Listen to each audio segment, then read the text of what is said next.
Salivary gland tumors, really easy. My approach is going to be to show you 3 different pictures for various tumors.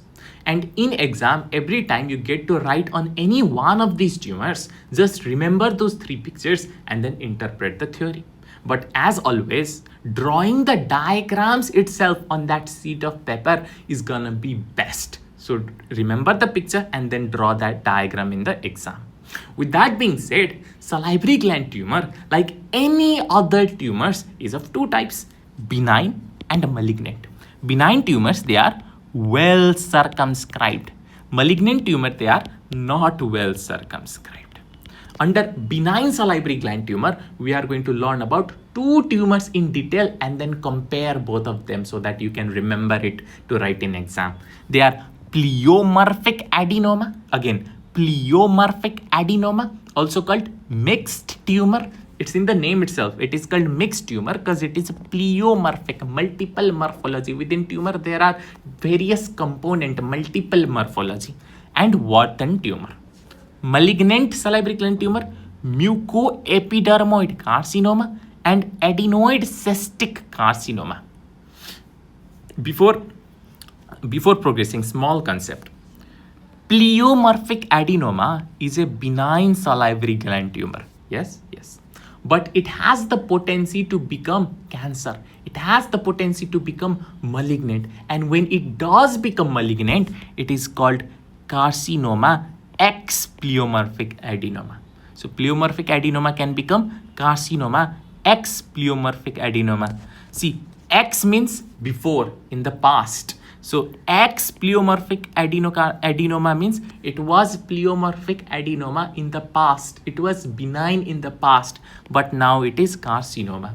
So carcinoma now before pleomorphic adenoma. So carcinoma X pleomorphic adenoma. Okay, now let's continue. First, the benign salivary gland tumor, starting off with pleomorphic adenoma. Pleomorphic adenoma is the most common salivary gland tumor. Out of all these tumors you see written in Robbins, out of all of them, the most common salivary gland tumor is pleomorphic adenoma. It is most commonly seen in parotid gland. It is seen in other salivary glands as well, but most commonly in parotid gland. It is due to PLAZ1 and HMGA2 mutation. See, easy to remember. Take PL from pleomorphic and A from adenoma. So pleomorphic adenoma, G for what? Gene. Pleomorphic adenoma, gene 1 mutation. Again, see, write the 2 numbers 1, 2. Then pleomorphic adenoma, gene 1 mutation and HMGA mutation. 1, 2. Pleomorphic adenoma, gene 1 mutation and HMGA2 mutation. Simple. Okay, so previously I said that pleomorphic adenoma has the capacity, potency to become a cancer. A small concept.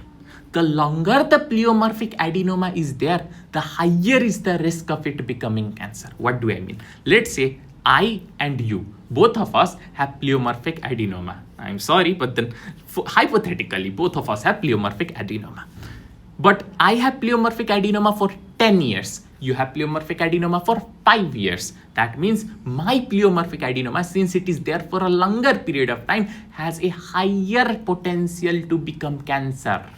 That's what I mean. This is the data from your Robbins. No need to mock up. Just know the concept that longer a time pleomorphic adenoma is there, higher is the risk of it becoming cancer. See, less than 5 years, 2%. More than 15 years, tremendous increase in time. So there is increase in risk as well, 10% risk. I said pleomorphic adenoma, multiple morphology, so called a mixed tumor, because it has 2 components, epithelial component and mesenchymal component. Under epithelial component, epithelium and myepithelium. Under mesenchymal component, cartilaginous component. So there is epithelium, myepithelium and cartilage. Epithelium, myepithelium and cartilage. Okay. Now the 3 pictures that I promised you earlier. First, history. There is a round discrete mass right here. And when you palpate that round discrete mass, it moves. So it is mobile. And the thing is, it is painless. So there is painless, slow growing, because obviously it is benign, mobile, when you palpate it, moves, discrete round mass. Gross. So grossly, what type of tumor is it? It's a benign tumor. What are benign tumors? They are well circumscribed. So this tumor right here is also well circumscribed, as I've shown with color red. See, all these pictures, most of them, they are from Robbins. So you can trust the source. So it is well circumscribed. See, well circumscribed. Here is the tumor. This whole thing is the tumor, and this is the normal parenchyma of the salivary gland. The tumor is, as I said earlier, round. So it obviously has a diameter. The diameter is mostly less than 6 centimeter. Look at the color. Color is yellow and somewhat white as well. So it is white yellow. But is it only white yellow? No, there are areas that appear blue as well. Areas that appear blue. See, I said earlier, pleomorphic adenoma is a mixed tumor. It has two components. The cartilaginous component is there now. It is myxoid in nature. And this myxoid cartilaginous component gives blue color in gross morphology. So everything said in the diagram itself, it is benign, and as you can see in the diagram, it is well circumscribed. It is round, so obviously it has a diameter. The diameter is less than 6 centimeter. The color is white yellow, but is it white yellow all the way through? No, there are some blue areas as well. That is due to myxoid cartilage. Okay. One very special thing about pleomorphic adenoma that you need to know from theory point of view, viva point of view, and entrance point of view as well. And that is, see, benign tumors, they are well encapsulated. That much you must know. But pleomorphic adenoma, even though it is benign tumor, it is not well encapsulated. It is encapsulated, but the capsule is incomplete. There is incomplete capsule, so you do not perform enucleation. 3 questions. What is incomplete capsule? What is enucleation? And why should you not perform enucleation for pleomorphic adenoma? Let's look at this concept right here. There is your parotid gland. This parotid gland has a benign tumor with very complete capsule, as seen in yellow, as shown in yellow. There is a complete capsule. In this case, the surgeon can simply cut through or incise through this plane of incision. Simply cut through and then remove this tumor. Boom. There is no longer any tumor left. So along with the capsule, the tumor only can be completely removed. This is enucleation. Only the part of the tumor along with the capsule is removed. Can only be performed for well encapsulated benign tumor. But then let's look at pleomorphic adenoma now. There is the parotid gland. There is pleomorphic adenoma. It has capsule, but then look at the yellow thing. It is not complete. It is partial. So there is opening here, opening here. What will happen from the opening? The tumor will spread and give papillary projection. It spreads and gives papillary projection. Now let's say the surgeon performs enucleation here. That is, removes the tumor along with its capsule. Only this much part of the tumor. There is still remnant. There is still papillary remnant of the tumor. And these papillary remnant can give rise to the tumor again. There can be reoccurrence of pleomorphic adenoma. So due to presence of incomplete capsule giving rise to those papillary projections spreading outside, enucleation can't be performed, because after enucleation there is going to be remnant of the tumor, and this remnant of the tumor will lead to reoccurrence of the tumor. So instead, do what? Remove the whole gland, remove the whole organ. That is called parotidectomy. So you don't do enucleation, you do parotidectomy for pleomorphic adenoma. All right. Microscopy. So just like I said in gross, you can look at the microscopy. It is well circumscribed. This much is the tumor, and this is the normal parenchyma. Parotid gland, it has acini. What kind of acini? Serous acini. So you can see all these serous acini that are well stained, all these serous acini along with ducts. Okay, that's normal. Here's the tumor. Let's zoom into the tumor. Okay, let's zoom into this tumor. After zooming in, you can see 2 different components. One looking like this, another looking like this. This is the epithelial component. This is the mesenchymal component. I said it is a mixed tumor with 2 components, epithelial component and mesenchymal component. The epithelial component is made up of epithelium and myoepithelium. The mesenchymal component is made up of myxoid, chondroid, myxoid cartilage. Boom, done. Remember the 3 diagrams in your brain. Next, Warthin's tumor. If pleomorphic adenoma is the most common salivary gland tumor, Warthin's tumor is the second most common salivary gland tumor. If pleomorphic adenoma occurs mostly in parotid gland, Warthin's tumor is exclusive to parotid gland. That is, it occurs only in parotid gland, rarely in other salivary gland. Warthin tumor has strong connection with smoking. A smoker has 8 times higher risk of having Warthin tumor. See, you might think that what's the significance of remembering such worthless point? It is important from history point of view. The three pictures.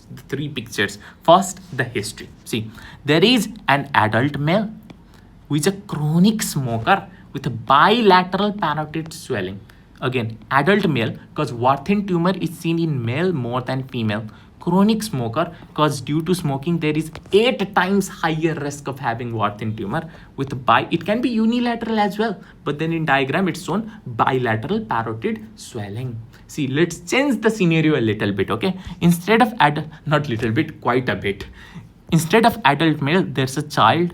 Instead of chronic smoker, the child has an infection, and then there is bilateral parotid swelling. Then it is what? It is most probably mumps. But in this condition, there is an adult male. He does not have any infection, but he is a chronic smoker and he has bilateral parotid swelling. Then most probably it is Warthin's tumor of parotid gland.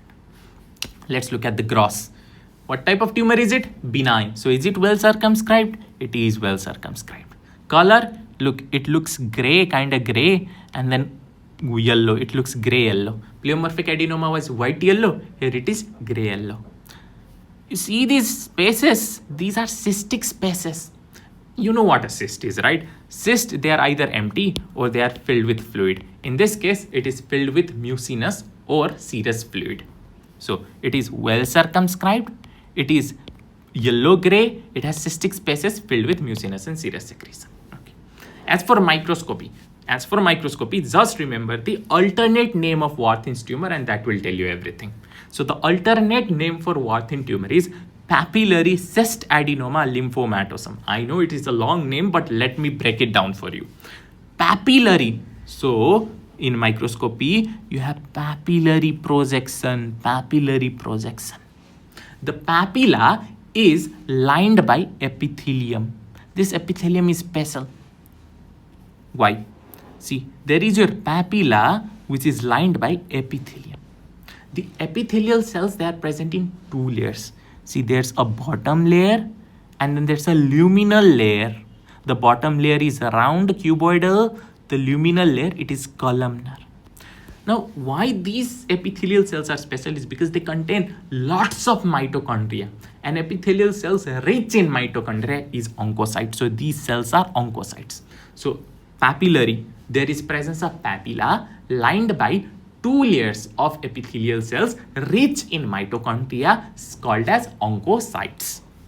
Cyst adenoma, see, oma, that means it's a benign tumor. Cyst, there is presence of fluid-filled cyst. Lymphomatosum, so there's going to be lots of lymphocytes. All these blue dots that you see right here, all these blue dots, what are they? They are lymphocytes. There's so much lymphocytes that they end up forming lymphoid follicles. What happens when there is too much lymphocytes? They form lymphoid follicles with germinal center. So that is there here as well. That's it. Boom, we are done with both the benign salivary gland tumors. Let's compare both of them. Pleomorphic adenoma, it is the most common salivary gland tumor. Warthin's tumor, it is the second most common salivary gland tumor. Pleomorphic adenoma, it most commonly affects parotid gland. Warthin tumor, it is exclusive, that is, it is mostly only found in parotid gland. Mutation, pleomorphic adenoma, right, 1, 2. Pleomorphic adenoma gene 1 mutation and HMGA2 mutation. Warthin tumor, nothing to remember. History, there is painless, round, discrete, mobile, parotid mass. Warthin's tumor, there is adult male Remember, it is seen more in male. Chronic smoker, because smoking increases the risk by 8 folds.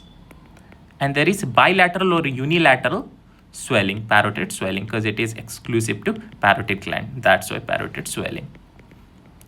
Gross.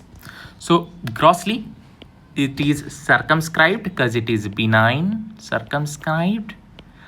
Thin tumor is also circumscribed because it is benign, circumscribed. As for color, pleomorphic adenoma, it is white yellow. Thin tumor, it is pale gray. Special point on both of these, pleomorphic adenoma, there is incomplete capsule. So there is papillary projection. That is why you are not supposed to perform enucleation. Instead, you perform parotidectomy. Wathin's tumor, there is cysts, cystic spaces filled with fluid. Remember, don't write these points in exam. Draw the diagram and then label that diagram. Microscopy. So pleomorphic adenoma, pleomorphic multiple morphology. See, for microscopy, very simple. Remember the alternate names for both of these tumors, and that will explain the microscopy. Pleomorphic adenoma, it is mixed tumor. Mixed because there is two component, epithelial component and mesenchymal component. Epithelial component contains epithelium plus myoepithelium, and mesenchymal component includes the myxoid chondroid, that is myxoid cartilage, myxoid chondroid. Wathin's tumor, alternate name, papillary cyst adenoma, lymphomatosum. So easy. Papillary, there is presence of papilla with cells arranged, epithelial cells arranged in two layers, the bottom cuboidal and the luminal columnar. They are rich in mitochondria, so referred to as oncocytes. Cyst adenoma, oma because it is benign, cyst because there is presence of cyst. Lymphomatosum, so the matrix, right, of the papilla. The matrix of the papilla, it is rich in lymphocytes forming lymphoid follicles as well. Whew. Now, the malignant salivary gland tumors. Mucoepidermoid carcinoma, so it is malignant. Mucoepidermoid, two components. Muco referring to mucinous component, cells rich in cells filled with mucus, and epidermoid referring to epithelial cells. See, look at this microscopy. There are these empty looking cells. What are these empty looking cells filled with? Their vacuoles are filled with mucus. So these are the mucinous cell. But at the same time, there are also these strongly stained cells. What are these? These are the epithelial cells. So the tumor contains two components, the empty looking mucinous cells and the strongly stained epithelial cells. Remember, very important concept. More the epithelial component, higher is the grade of the tumor. Again, more the epithelial component, higher is the grade of the tumor. Look at these three microscopy, B, C, and D. Here the grade of the tumor is low, here it's intermediate, and here it's high. Why? Because in B there is more which cells? Mucinous cell. In C there is mixture of both, and in D there is more squamous cell. So as you go from mucinous cell to squamous cell, the grade of the tumor is increasing as well. When there is mucinous cell, it is low grade tumor. When there is mucinous and squamous cell, it is intermediate grade tumor. When there is squamous cell, it is high grade tumor. So with the increment in epithelial cell, not the squamous cell, I'm so sorry, the epithelial cells. With the increment in epithelial cell, with the increment in epidermoid component, there is increment in grade of the tumor as well. It is due to translocation 11-19, resulting in formation of a fusion gene. Adenoid cystic carcinoma. Carcinoma, it is malignant. Cystic. So in a microscopy, you can see these empty looking space giving of which appearance? Cribriform appearance. These are tumor cells forming cribriform appearance. But then there is tubular structure as well. There is solid structure as well. So see, adenoid cystic carcinoma, microscopically, it gives cribriform pattern, but rarely it is tubular or solid. Cribriform pattern means it looks like a Swiss cheese. In Swiss cheese, you look at these empty spaces now. Similar to these empty spaces, you have empty spaces here as well, cribriform pattern. You look at this channina, the T filter, there is empty spaces there for T to go down, right, to filter. Similarly, here are empty spaces as well. Look at this microscopy. There is nerve which is completely surrounded by the tumor cells. The nerve which is completely surrounded by the tumor cells, which is referred to as perineural invasion. And when there is perineural invasion, there is compression of the nerve leading to pain. See, cribriform pattern, it is seen in adenoid cystic carcinoma plus in ductal carcinoma in situ of breast cancer. Remember, perineural invasion, it is seen in adenoid cystic carcinoma. Where else? In prostate carcinoma, there is perineural invasion. This is due to translocation 6-9. Okay. Done. Now let's compare the two tumors. Mucoepidermoid carcinoma is the most common primary malignant tumor of salivary gland. Again, the most common salivary tumor, the most common salivary gland tumor is pleomorphic adenoma. Don't get confused. But if you are specified that the most common primary malignant because it is a cancer, primary because it is arising from the organ itself. So most common primary malignant salivary gland tumor, then that is mucoepidermoid carcinoma. Nothing here. Mutation, this is due to translocation 11-19. Translocation 11-19, this is due to translocation 6-9. Microscopy, simple, mucoepidermoid. So there is mucinous element and there is epidermoid element. Remember, more is the epithelial element, higher is the grade of the tumor. Adenoid cystic carcinoma, it is mostly present in cribriform pattern, but then rarely there can be tubular and solid. Also there is perineural invasion resulting in pain. Remember, don't write these points in exam. Draw them. Draw the cribriform pattern with tumor cells like this. Draw that there is a neuron here and it has been invaded by the tumor cells. With that being said, we are done with salivary gland tumors.